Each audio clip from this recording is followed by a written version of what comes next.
Hallo maatjies, baie welkom by ons volgende Sabbatskoolles. Hierdie maand is ons storie se naam Broodjies en Vissies. Die geheelteksvers kom uit Galasiërs 6 vers 10 en dit sê, laat ons aan almal goed doen. Die boodskap is, ek sal met ander deel.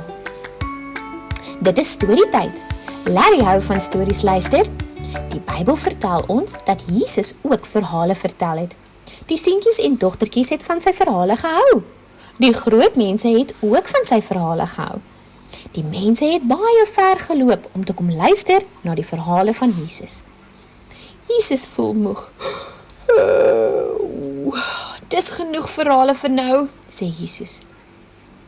Jesus moet rus na al die verhale wat hy vertel het. Toe klim Jesus en sy vriende in 'n boot. Tot ziens Jesus, lekker dag. Waai vir Jesus, maatjies, waai tot ziens. Waar is Jesus? Hy gaan die meer oorsteek. Kyk na al die mense. Kyk na al die seentjies en dogtertjies. Hulle wil by Jesus wees. Hulle wil luister na sy verhale. Maak gou klein kindjie, bring jou middagete. Waar is die kindjie se kosmandjie? Kom kleine kindjie, kom ons gaan soek vir Jesus. Hardloop kleine kindjie. Hardloop agter die mense aan, bring jou kosmandjie en kom ons soek vir Jesus. Hardloop om die meer. Kan julle om die tafel loop, maatjies? Kom ons hardloop om Jesus te soek. Kyk kleine kindjie, hy sit en luister na Jesus.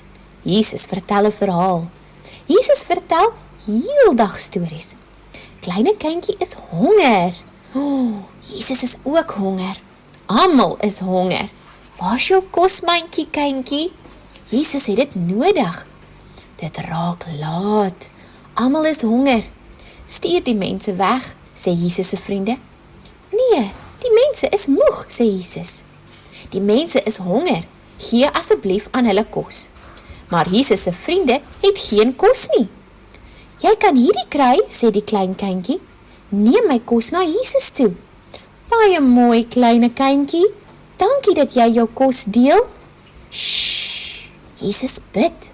Dankie Here vir hierdie kos. Dankie vir die kleine kindjie wat sy kos gedeel het. Deel jy, maatjies? Ja, jy is besig om te leer hoe om te deel. Kyk vir Jesus. Jesus breek die brood. Jesus deel die brood uit. Almal deel die brood. Die brood is vars. Dit is lekker kos. Dankie Jesus. Dankie vir die verhaal en vir die kos. Dankie kleine kindjie. Dankie dat jy jou kosmandjie met ons gedeel het. Die Bybel sê, ons moet aan almal goed doen.